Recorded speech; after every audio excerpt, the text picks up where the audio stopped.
This morning, as we said, President Biden is speaking with the president of China, Xi Jinping, for the first time since Russia invaded Ukraine. Just a critical conversation. So let's bring in White House correspondent MaryAlice Parks for more. So, MaryAlice, this is such a fascinating and important moment for this conversation to take place. Just before the war was launched in Ukraine, Vladimir Putin and Xi Jinping pledged eternal friendship between Russia and China. And the United States intelligence community thinks that Russia has reached out to China and said, we need more military equipment. So what do we know about the agenda of the president right here?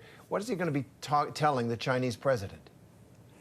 Yeah, Terry, the White House told us that the call kicked off at 9:03, a secure video call between President Biden and President Xi. And you're right, the concern from the White House has been that China might be seriously considering helping out Russia with this war, not only helping them out economically, potentially providing ways for them to get around some of the pain of these sanctions from the West, but a major concern that China could be really considering helping them militarily as well. And so this call really designed for the president to put China on notice.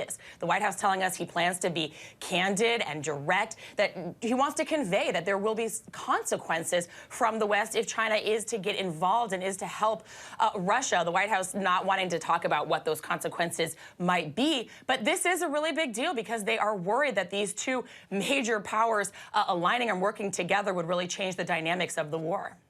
It sure would, and China certainly knows that. And Biden and Xi Jinping know each other, right? When Biden was vice president, Xi Jinping was a high Chinese official, and they had several meetings. Biden likes to say he knows him. He's a senator. He likes that kind of personal diplomacy. But here's the question. So the U.S. has warned any country that provides military support to Russia, breaking sanctions, will face costs, I think is what Secretary of State Blinken said. What would that look like? Can we really take on China as well, given the fragile nature of the world economy? What are you hearing would be those costs?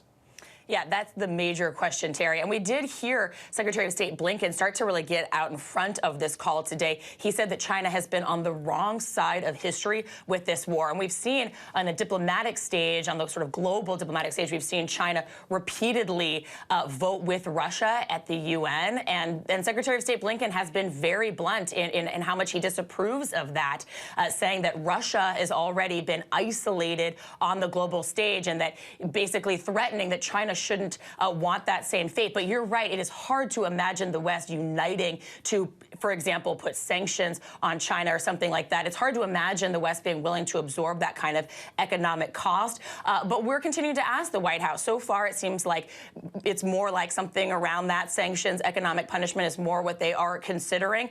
But the White House is very clear that they want China to know that they have some ideas, they have some tools in their toolbox here. They're hoping it doesn't come to that.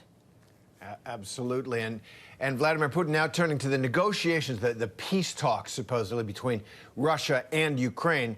Putin says Ukraine is unrealistic, that their proposals are unrealistic, is what Vladimir Putin says. Apparently, the desire to remain in existence as a nation strikes Putin as unrealistic.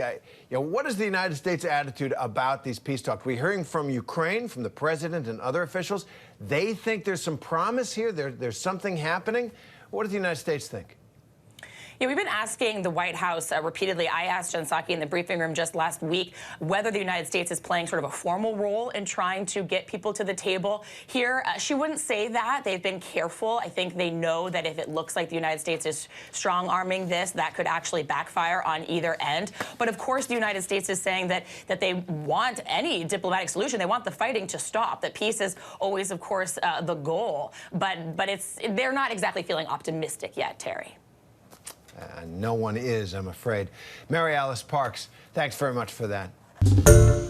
Hi, everyone. George Stephanopoulos here. Thanks for checking out the ABC News YouTube channel. If you'd like to get more videos, show highlights, and watch live event coverage, click on the right over here to subscribe to our channel. And don't forget to download the ABC News app for breaking news alerts. Thanks for watching.